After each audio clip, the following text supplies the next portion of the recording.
computer as you've never felt it before. Introducing the HP TouchSmart PC.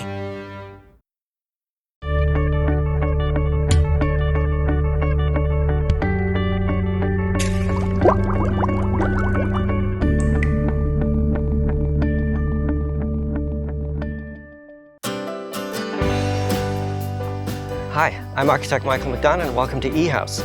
This is an open-ended and ongoing building science laboratory located in upstate New York. Today we're going to take a look at the kitchen. The kitchen at eHouse was one of the first places that we finished because even in a building design and science laboratory you have to eat. Also, the kitchen is the ceremonial and symbolic heart of any home. And when I design, I put a lot of extra energy into the kitchen because it's principally where people live in their home. One of the most important things that I thought about was the way the kitchen could extend itself into the house and the house could extend itself in turn back into the kitchen.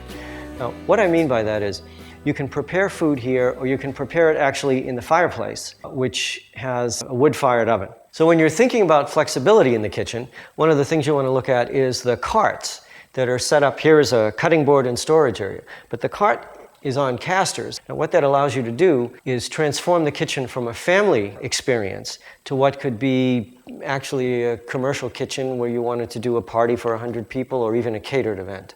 Now for the cabinets, I selected bamboo. Bamboo is sort of the poster child, if you will, for the environmental movement globally. And the reason is, almost uniquely among any materials that you could pick on the planet, the more you grow it, the better things get. I had the opportunity to work with a terrific lighting designer. His name is Howard Branston. His organizing principle in lighting design is first decide what you want to see, and then paint the light as if you were using a paintbrush. The light fixtures themselves are by a terrific Italian designer, the late Achille Castiglioni. So the organizing principle or philosophy of the kitchen here is to use it as a gathering spot for a lot of the different influences that surround the building. So the way light comes in, the way you can get energy from the ground and from the sun.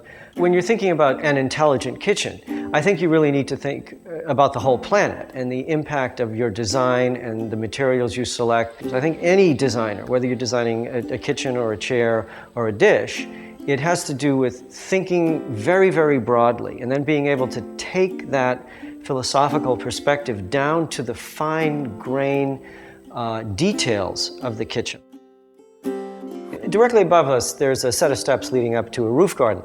That roof garden is where we get a lot of the food that we use in the kitchen. This has to do with the idea that there's a dialogue between the kitchen and the rest of the house. It's basically a container garden. Each one of the plants is in its own special container where the soil is adjusted and the amount of water that it takes is controlled automatically so that the garden basically takes care of itself. Up here we're growing 3 types of lettuce. I've got cherry tomatoes, I've got Zapotec tomatoes, I've got black Krim tomatoes. I've got sage, rosemary, peppers, radicchio, strawberries, edible flowers, potatoes, pumpkins, and oregano. The core of any container garden system is a good container, and this is one of the best, called Earthbox. These basil plants were about 2 or 3 inches high 3 or 4 weeks ago, and they just love it up here.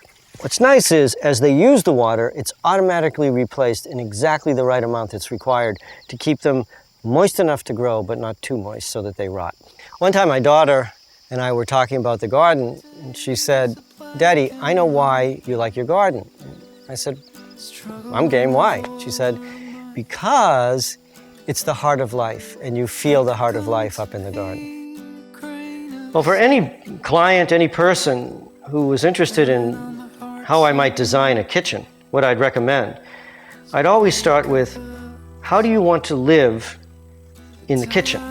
How do you want to use the kitchen to work? And how the site, the sunlight, anything, the trees, the shade, the views, anything that's on the site, contribute to or enrich that experience. And for me, that's really where the idea of intelligence in a kitchen starts.